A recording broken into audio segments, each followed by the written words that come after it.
उत्तर प्रदेश में प्राकृतिक खेती को बढ़ावा देने और किसानों को कृषि की नई योजनाओं से जोड़ने के लिए शुक्रवार को लखनऊ में कृषि सम्मेलन का आयोजन किया गया।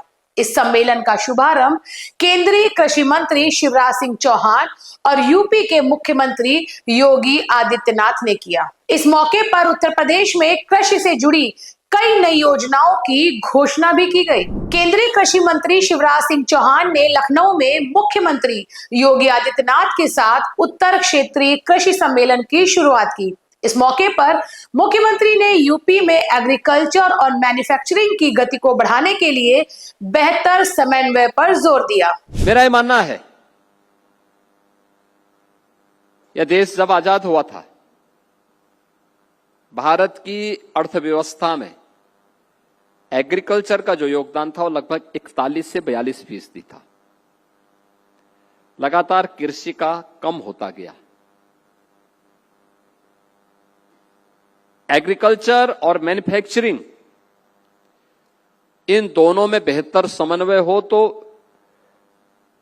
विकास उतना ही स्पीड अप होता है, उतना ही उसमें गति बढ़ती है, उसकी गति बढ़ती है। इस सम्मेलन में 9 राज्यों के मंत्री और वैज्ञानिक शामिल हुए। इस दौरान किसान क्रेडिट कार्ड, प्राकृतिक खेती और फसल विविधीकरण जैसे मुद्दों पर चर्चा की गई।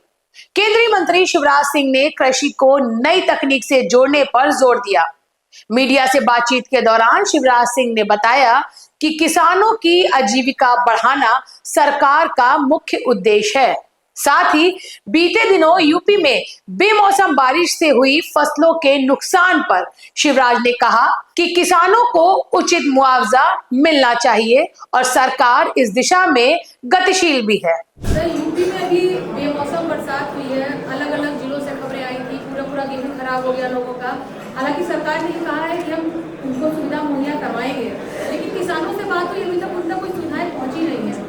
सरकार संवेदनशील है, उस दिशा में खुद प्रयत्न कर रही है। एक बात, दूसरी, प्रधानमंत्री फसल बीमा योजना के अंतर्गत भी उनका जो नुकसान वापसी भरपाई की जाएगी। आपको बता दें कि यह कृषि सम्मेलन उत्तर भारत के राज्यों में कृषि विकास के लिए नई कार्य योजना तैयार करने के उद्देश्य से आयोजित की गई है। कृषि में नवाचार की पक्षधर केंद्र सरकार इसके माध्यम से किसानों की स्थिति को सुधारने में भी लगी है।